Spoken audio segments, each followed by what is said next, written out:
The Ukrainian armed forces spectacularly blew up an enemy fuel train, and SBU drones destroyed 2 ammunition depots belonging to the occupiers. Ukraine bombed the Druzhba oil pipeline. The transfer of oil from Russia to Europe has been halted. Hungary is furious. Trump is preparing a meeting between Zelensky and Putin, while Lavrov declares, without respect for Russia's security, there will be no agreements. Near Mariupol, Russian soldiers set the fields on fire themselves. The fire has already reached local residents' homes. And in Nizhny Novgorod, the traditional values have been rewritten in their own way. They filmed gay porn right inside the church. Hello, my name is Karina Kleishun, and right now the main news. But first, please like this video and subscribe to our channel so we don't lose each other on YouTube. Ukrainian drones attacked the Volgograd oil refinery. Our forces also carried out a unique operation in the Zaporizhzhia area. Between Urozhain and Tokmak, an enemy train carrying tankers filled with fuel was blown up, fuel that the Russians were transporting. The train derailed and burned spectacularly. The main thing is that there is no longer any railway connection through the occupied territories of the Zaporizhzhia region. The enemy's logistics have been disrupted, and long-range SBU drones destroyed 2 ammunition depots of the occupiers in Belokorakino, in the occupied part of Luhansk region. This settlement is located on an important railway line through which Russia supplies ammunition to the front, including the Pokrovsk direction. There were at least 7 direct hits, after which a massive fire broke out. There were also fires in the occupied Crimea. As a result of a drone attack, an expensive radar station in Yevpatoria was hit. And now a story about karma in action. Although in this case, karma turned out to be the Ukrainian Defense Forces. Ukraine struck the Nikolskoye oil pumping station in the Tambov region. This was confirmed by the commander of the Ukrainian Armed Forces drone systems, Madyar. The Druzhba oil pipeline is taking a break, a complete halt of oil pumping for an indefinite period. Greetings from the SBS birds. Now Hungary is boiling with anger. Foreign Minister Péter Szijjártó stated that due to the Ukrainian strike, fuel supplies from Russia to them have been stopped. Brussels and Kiev have allegedly been trying to drag Hungary into the war for 3.5 years already, and Ukraine's strikes on Russia are aimed precisely at this. In conclusion, he emphasized that this is not their war and not their business. Therefore, Hungary will remain on the sidelines. An ironic response from Ukraine was not long in coming. Deputy Foreign Minister Andriy Sybiha trolled the Hungarians. Peter, it is Russia, not Ukraine, that started this war and refuses to end it. Hungary has been told for years that Moscow is an unreliable partner. Despite this, Budapest is doing everything it can to maintain its dependence on Russia even after the start of the full-scale war. Now you can send your complaints and threats to your friends in Moscow. Certain Hungarian politicians have long been known for their affection for Russia. Now let them reap the fruits of that affection. Zelensky, the Oval Office, version 2.0. Yes, this meeting did take place after all, and there were quite a few results. But let's take it one step at a time. It all began with a conversation between Trump and Zelensky in the very same place, the Oval Office. I agree the memories of the previous meeting were, to put it mildly, not the most pleasant. But surprisingly, this time everything went well. Interestingly, the American leader noted that the Ukrainian president looked very presentable. And the journalist who last time criticized Zelensky for his suit actually apologized yesterday. You won't believe it. Please forgive me, you truly look absolutely wonderful. And everyone still remembers how last time Zelensky was told that Ukraine was ungrateful. So in just 4.5 minutes, Zelensky thanked Trump more than 11 times.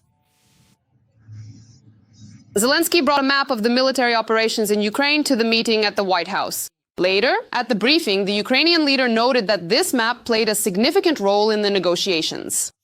I was able to show my American colleagues a lot about the situation on the battlefield using the map. After speaking with journalists, Trump and Zelensky had a closed-door meeting. Later, Trump shared the results. We had a very successful day. We are all working toward one goal, to stop the killings. I just had the honor of speaking with Zelensky, and we discussed a wide range of issues. Putin will agree that Ukraine should have security guarantees. According to the Financial Times, Zelensky offered Trump a $100 billion deal to purchase American weapons as part of a security guarantees agreement. Kiev announced its intention to acquire at least 10 Patriot air defense systems as well as other missiles and equipment. Ukraine and the US also agreed on a $50 billion contract to jointly produce drones with Ukrainian companies. Later, Zelensky himself confirmed this, but named the amount as $90 billion. However, troubling insider reports have appeared in the press. According to the Wall Street Journal, during negotiations with Trump, Zelensky did not rule out proportional territorial exchanges.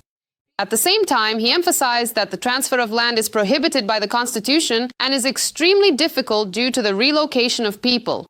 Zelensky also noted, "The issue of territories is a matter that we will keep between me and Putin." The next stage was a joint meeting of Zelensky and Trump with European leaders. It was there that the possibility of negotiations between Zelensky and Putin in the near future was discussed. After that, Trump called Putin and announced the start of preparations for a bilateral meeting between the presidents. I called Putin and began preparations for a meeting between Putin and Zelensky at a location yet to be determined. After this meeting, a trilateral summit will take place with both presidents and myself participating. Kremlin aide Yuri Ushakov confirmed the conversation between the presidents and Russia's readiness for direct negotiations with Ukraine. They expressed support for the continuation of direct negotiations between the Russian and Ukrainian delegations. Among the possible meeting locations being discussed are Geneva and Hungary. German Chancellor Friedrich Merz stated that the summit should take place within the next 2 weeks. What do you think of the results of this meeting? And do you believe that Putin will actually sit down at the negotiating table with Zelensky? And suddenly, Lavrov burst onto the political stage, declaring that Russia supposedly never pursued Crimea, Donbas, or the mythical Novorossiya. According to him, it's all about protecting Russian-speaking people.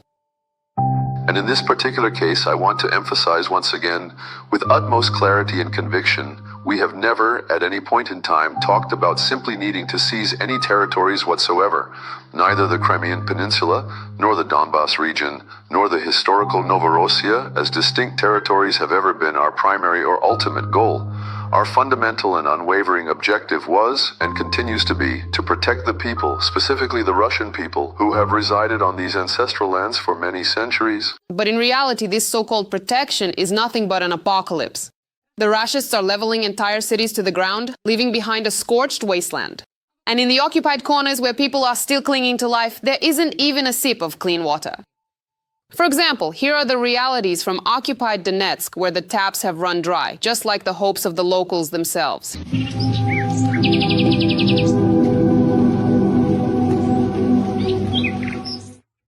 The invention is not patented. Someone could already steal it. Watch this. Touch control. You simply press the button and then instantly water comes out. It would be funny if it weren't so sad.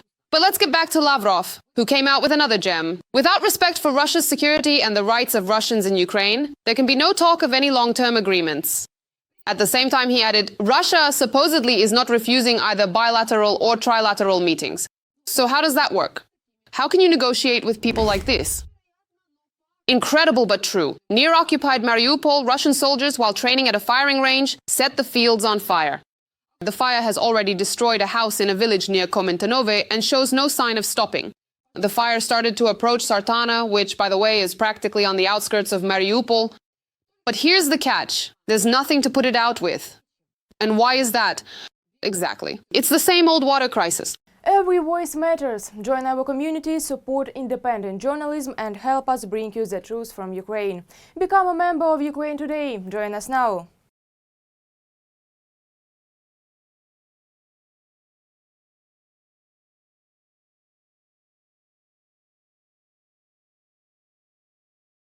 Meanwhile, in occupied Yenakiev, the metallurgical plant seems to be finally destroying the environment for good. Water treatment facilities? Forget it. The city is drowning in toxic dust from the emissions.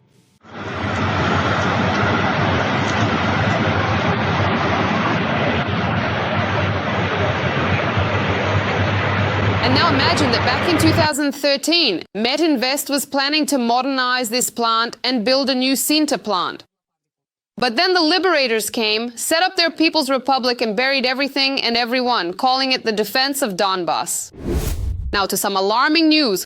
Russian military equipment has already arrived in Belarus for the Zapad 2025 exercises. Preparations are in full swing. Staff training, logistics, communications. Ukraine is closely monitoring the situation, reported Andriy Demchenko, spokesperson for the Ukrainian State Border Guard Service. The preparatory stage is underway now, and the first trains have already arrived on Belarusian territory. I should note that this is a small number of Russian secondary units that have been transferred to Belarus. Demchenko also noted that from September 12 to 16, an active phase involving armored vehicles is expected. So there's no room for complacency. As long as Lukashenko supports Putin, the threat to Ukraine remains real. Meanwhile, Russian propagandists are having a meltdown. Allegedly, the Ukrainian armed forces have killed the brother of State Duma Deputy Vitaly Milonov, who is known for his reactionary nonsense. It is known that Alexander Milonov volunteered for reconnaissance in the 3rd Army Corps of the LNR, was wounded, ended up in the hospital, and didn't make it. In short, he's already been given a funeral and sent off to where, frankly, he belongs. And finally, a word about traditional Russian values. It seems that in Nizhny Novgorod, they've decided to reinterpret these values in their own way. A gay porn film was shot in a local church. The footage appears to be taken right inside the church of the Holy Apostles Timothy and Marta Tatiana. And to top it off, there's an Orthodox gymnasium named after Cyril and Methodius right next door. Putin's watchdogs are already trying to identify the stars of this video. Rumor has it there might have been seminarians involved. So much for Russian traditions. Only now with a new storyline. Give this video a like to support what we do, and be sure to subscribe to our channel, Ukraine Today, so you don't miss future episodes. See you next time.